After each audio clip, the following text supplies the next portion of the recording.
I'm sure that by now, there are countless videos, books, and talks on how to invest and how to be financially successful.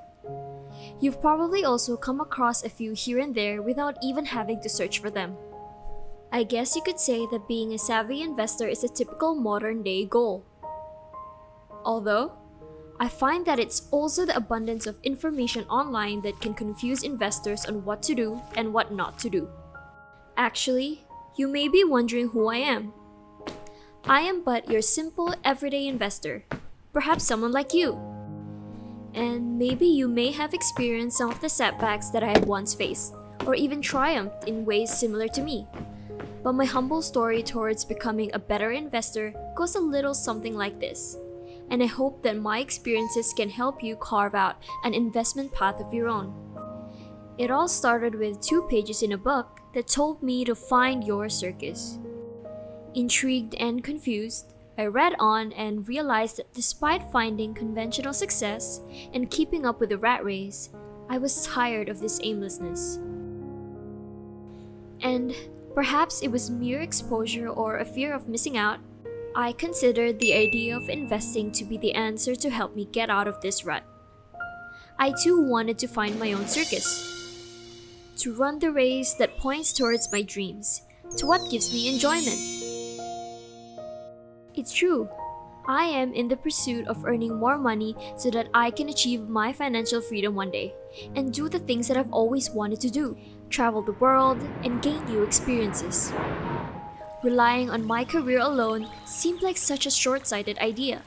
People were constantly talking about investing as one way to grow your money. But I was skeptical at first. Isn't it too good to be true? I was scared, but I said, you know what? Let's just go for it. I wrote down all my goals, things that I wish I could achieve with the help of this investing plan. Then came the next big question. So where do I begin to learn how to invest? They say Google's your best friend in such times, and down I went into the deep rabbit hole of information. At first, I was so hungry for information and driven to learn. I readily devoured everything and clicked link after link and site after site. However, the deeper I went, the more complicated and overwhelming things became. Some information seemed to contradict others, and there are so many opinions on what makes a good portfolio or what are the best tactics for investing. Was a beginner really supposed to know all these in order to even begin? Whose advice should I follow? Eventually, the mental fatigue got to me, and I decided it's now or never. I took a leap of faith and made my first ever trade, buying a stock on the US market. My first trade was a small one. It took some courage, I'm not going to lie, because there was always this nagging feeling that I would lose all my money because I was inexperienced. I kept going back to check every few minutes when the market was open, seeing the numbers jump up and down. I thought it was beginner's luck that my stock managed to go up by a little bit that day. Somehow, that gave me confidence. And so I started to buy more stocks that seemed to be popular among my friends and on forums. I saw this confidence crumble at one go in a single day. Somehow, the stock market wasn't doing too well and my portfolio suffered a loss. My eyes were so fixated on the negative numbers and the sea of red on my screen. I was worried and stressed out and felt some sort of regret. Maybe I shouldn't have started investing. What do I do now? I wanted to liquidate my holdings before my losses became too much to handle. I just felt that investing was simply too difficult and I'm not cut out for it. To me, investing was like a mountain I needed to scale, and at the top was all that I had written about finding financial freedom, retiring early, traveling the world, and most importantly, being a good investor. But I felt that after climbing for such a long time, I was just barely off the ground. Every step forward and up seemed even tougher than the one before. I was struggling so hard even though I thought I was so prepared, doing what majority of the retail investors are doing. Why did it feel like such an arduous climb and yet I'm still not at the top? Many negative thoughts plagued my mind. At most, I could take it as a lesson learned and just head back to the rat race. Yet, there was a part of me that didn't want to give up. I thought back about what I had done wrong. Indeed, I followed the beaten path that many other retail investors took as well.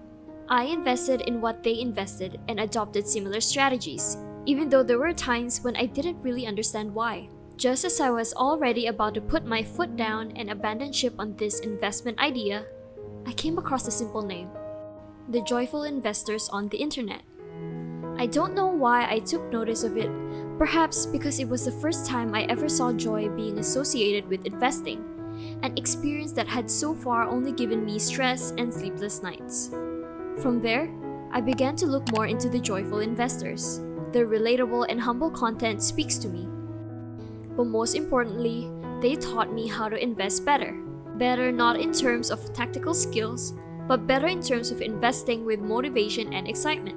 The methodology that they apply guided me on how to navigate through the treacherous market with ease and no longer be intimidated or unnecessarily caught up with the numbers alone. Most importantly, I now have a fresh pair of eyes to spot opportunities that I never realized before. I no longer had to turn to other retail investors or hype forums for advice that may not necessarily work for me, only relying on the new set of skills I had adopted from the Joyful Investors. While I still have some refining work to do, this changed the entire ballgame for me.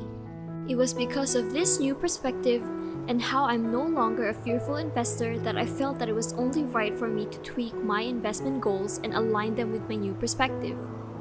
I knew that before I could achieve all the wonderful things that I had set for myself at the top of the mountain, I knew that I had to learn how to invest without fear and stress. I had to be patient and have trust in myself, and I had to stop comparing the progress of others with that of my own. Investing was never inherently associated with the negative, or actually anything at all. I had subconsciously tied investing to stress, fear, and failure, but the Joyful Investors methodology made me realize that I can reverse that mentality and link investing to joy and fulfillment. And so, I truly believe that we can make the investment process an enjoyable one. Investing isn't and does not have to be a chore. It is ultimately the process to the top that gives you the sense of achievement and fulfillment, making the scale to the top worth it in the end. So how did I expect myself to reach the top when all the fear and stress already tied me down? Working with my new set of motivations, I thought hard about what I could and should do in order to invest productively. I had never noticed this before, but I felt an immense drive to become better and felt ever ready in tackling the investing arena. I thought about how even the career options, people say that it's hard but worthwhile to find a job that you truly enjoy and can wake up every day wanting to go to work. Why should something financially major like investing be any different? I thus began to set new goals for myself after all the thinking and reflecting. I didn't want to jump too far ahead and get caught up with all the big achievements that don't really mean anything to me personally. I wanted to, and still am in the midst of learning how to invest joyfully. Rather than looking to fly before I could even walk, I wanted to make sure I had my foundations right and can tackle investing step by step. I was determined to scale the mountain on my own accord and take steps according to my own logical calculations, all with the help of the Joyful Investors. You can probably guess that everything did turn out for the better. Indeed, I did find that success and did achieve the goals that I had written down on that piece of paper. And so, my friends, that was how I came to be a joyful investor, albeit a savvy one after some years of investment experience now. Still, I find myself being proud that I invest meaningfully, and I hope that you too can be a joyful investor like me. Let the Joyful Investors discover how investing can be a joyful journey for you too.